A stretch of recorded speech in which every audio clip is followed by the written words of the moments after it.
السلام عليكم كبيدات الغزالات، كيف نتوما؟ لاباس عليكم؟ بخير على خير. كنتمنى يلقاكم هذا الفيديو في احسن احوالكم، عواشركم مبروكه، والله يدخل عليكم بالصحه والعافيه وطول العمر وبكل ما كتمنوا ان شاء الله. بمناسبة تحضيرات سيدنا رمضان، الله يدخلنا علينا وعليكم بالصحة والعافية. جيت نشارك معكم الطريقة ديالي اللي كنت شاركتها معكم شحال هذه في القناة، وإنما الناس جداد باقي ما شافوهاش، قلت نشاركها معكم. طريقتي في يعني في الخضر كيفاش كنخبيها في الثلاجة وكتبقى لي مدة طويلة، كتبقى لي أبانات حتى ل20 يوم حتى ل25 يوم ما كيوقع ليها حتى شي حاجة.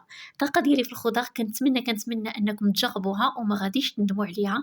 بزاف ديال الأخوات اللي كنت شاركتها في الفيديو قبل وجربوها وصيفطوا لي ميساجات اللي كيشكروني عليها.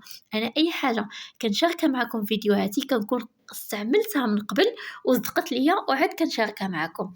طريقتي هي أنني كنجيب الخضرة، بغيتو تغسلوها بغيتو تخليوها بلا غسيل، أنا كاين اللي كنغسلها كاين اللي كنشبّر واحد الفوطة اللي كتكون مبللة بالماء وكنمسحها، كنخليها حتى كتنشف وكناخد السلوفان، كناخد القدر اللي أنا كنحتاج. مثلًا أنا ملي غنبغي نعمل الطويجين أولا نعمل دجاج أولا نعمل أي حاجة كنحتاج 3 ديال القريعة خضرا، يعني 3 كوسة يكفيني.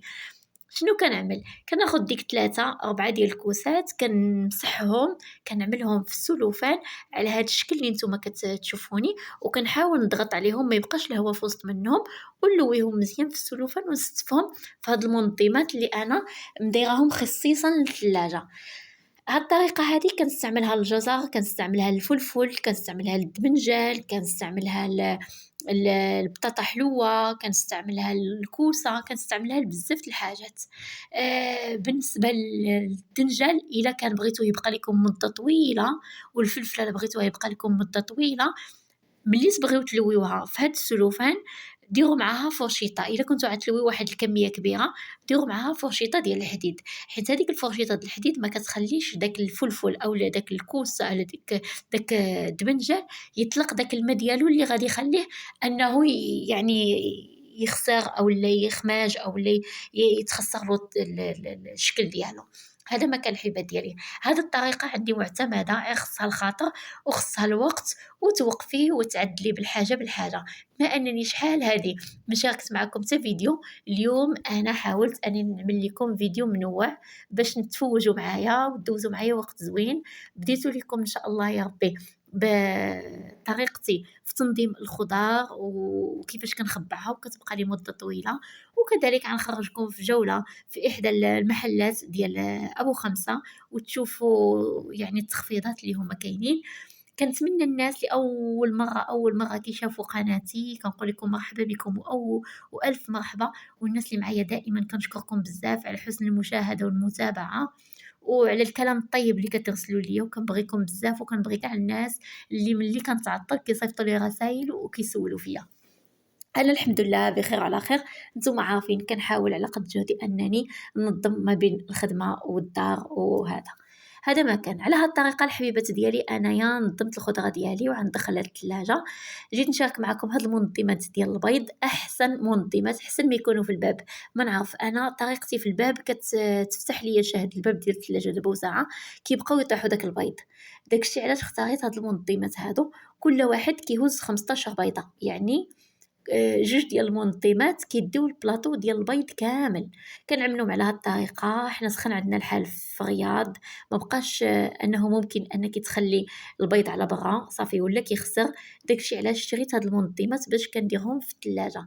كذلك بالنسبة لي كونسيرف، بالنسبة للعصيرات، المناضات، الدانون أو أي حاجة كنجيبو كنحاول أنني أول ما نجيبو ننظمو وندخلو للثلاجة في منظمات باش تبقى داكشي منظم.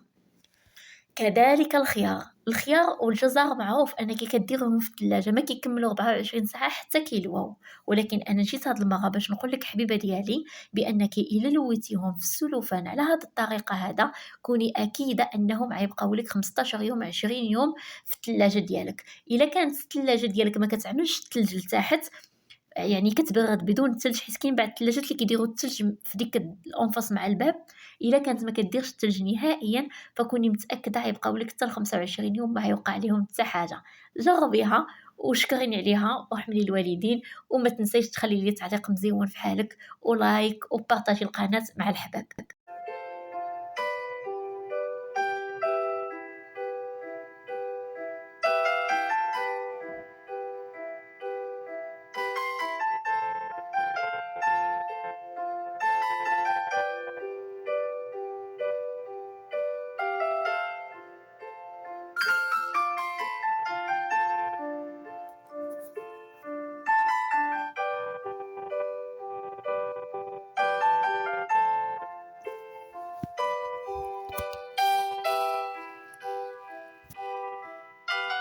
وبما أننا في شهر شعبان ومقبلين على شهر رمضان، شهر الغفران وشهر التوبة، وهاد شعبان هذا بزاف الناس اللي كيصوموا فيه، كنقول لكم حاولوا على راسكم بشوية بشوية. الكبيدات ديالي بشوية تخمال، كل نهار ندير حاجة، ما نجهدش على راسي، لأن لا مشات لك صحتك ما تعوضها لك حتى حاجة.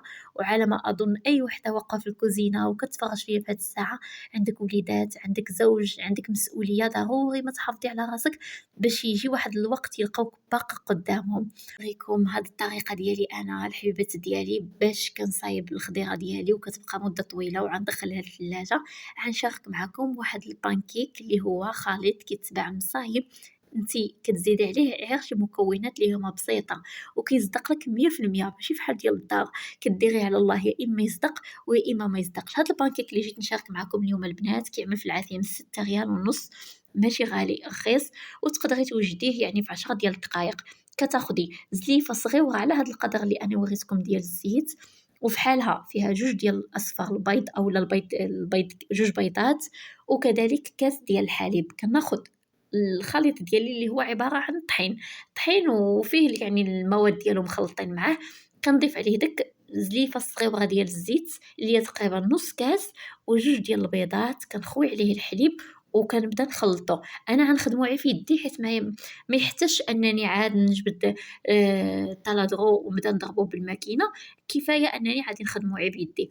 إلا شفتي راسك عملتي الكاس ديال الحليب والخليط ديالك باقي ناقصو، كتقدري تزيدي واحد نص كاس ديال الماء نتي عينك ميزانك، على هاد الطريقة اللي أنا صايبتو فيها. أهم حاجة تخدمي يدك بالخلاط مزيان مزيان، يكون خليط متجانس، ما يكونش فيه الحبيبات، وتغطيه من بعد ما تصايبيه لمدة ديال 4 ساعة. من بعد كتاخدي المقيلة ديالك وكتسخنيها مزيان، كتبقاي دهنيها بشوية ديال الزيت بواحد الشيسة، وكتبقاي تصايبي بالوحيدة بالوحيدة. أحسن أنك تصايبيهم صغيورين، كيجيو حلوين وكيجيو حتى في الحطة وفي الماكلة ديالهم مزيونين. ما تعرفش لك تبقاي تقولي أنا اليوم شنو غندير للميريندا، وليداتي نوّع ليهم شنو غنعمل ليهم.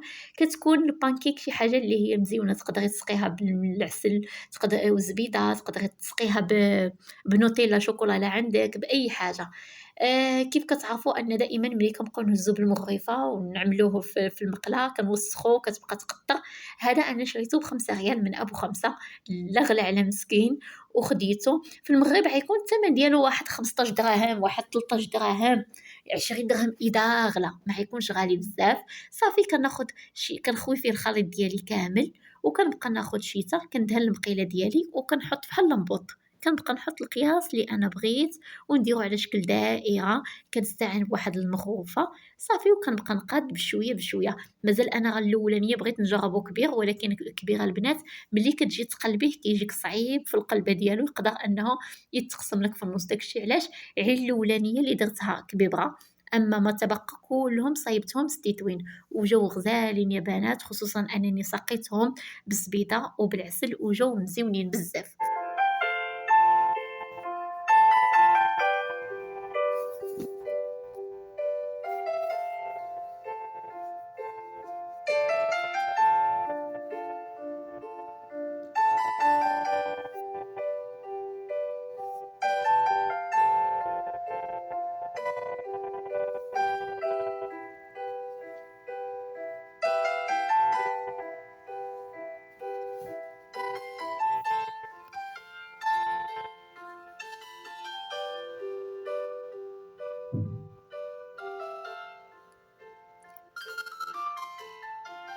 وعلى هاد الطريقة كتبقاي تصايبي بالوحيدة بالوحيدة وتدهني بالزيت وتحطيها بحال الشكل ديال البغيغ. ربما البغيغ نقدروا ما ندهنوش المقله، وهذا ضروري اننا ندهنوا له المقيله ديالو. تقدري غير من بعد ما توجدي تحطيه في الثلاجه وتبقاي تجبدي الكميه اللي انت بغيتي. كيجي على هاد الشكل بنوتات، كيجي على هاد الشكل الكبيدات، كيجي غزال وكيوجد في 10 ديال الدقائق. هانتوما كتشوفوا كيفاش جا مزيون بزاف. هذا ما كان. حاولت انني نشاركو معاكم شي حاجه اللي هي بسيطه نقدروا نفرحوا بها وليداتنا.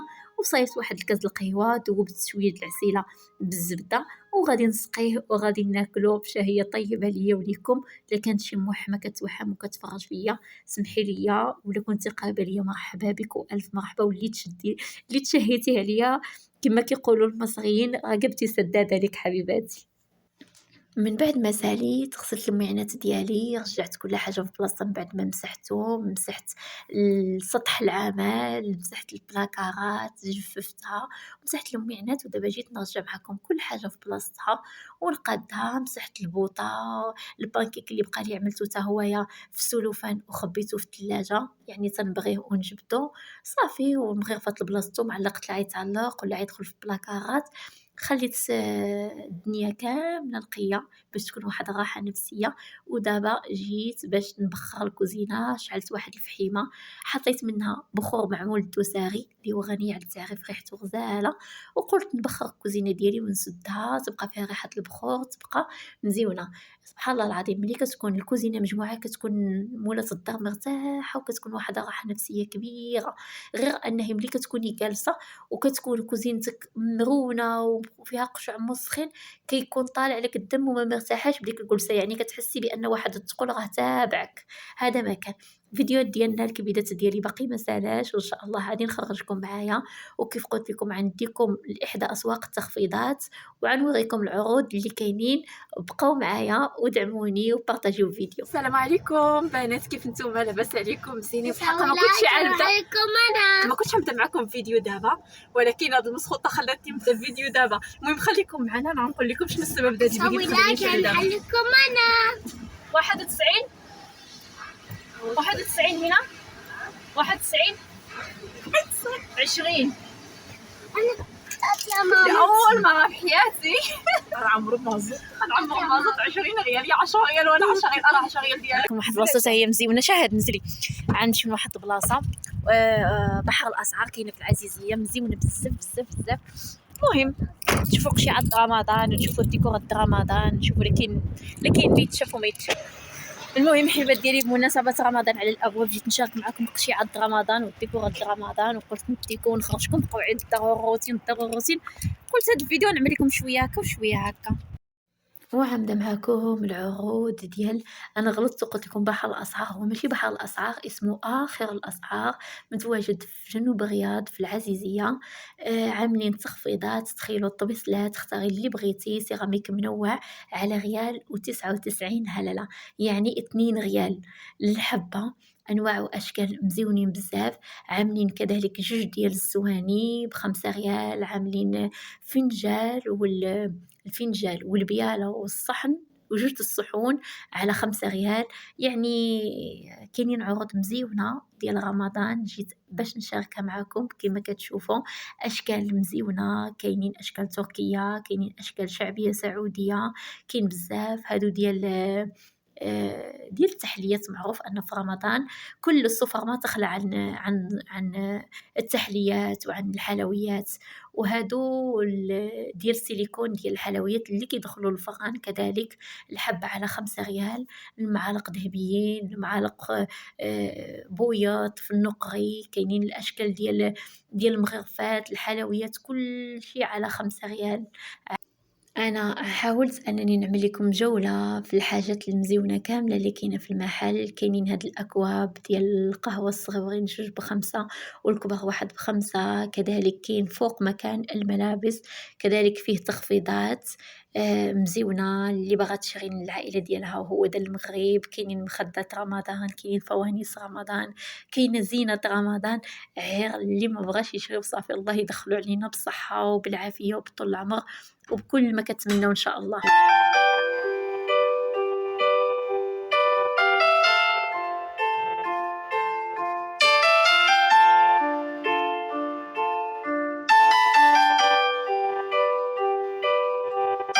كان هذا الكبدات ديالي، هو الفيديو ديال اليوم، كنتمنى يكون عجبكم، وكنتمنى دعمكم للقناة، وكنتمنى بارطاج القناة، وكنتمنى لقائكم في فيديو جديد اللي جاي وانتم في أحسن أحوالكم، وعواشركم مبروكة، وربي يحقق لكم كل ما كتمناو، وما تنساوش الاشتراك والبارطاج ديال الفيديو. مع السلامة.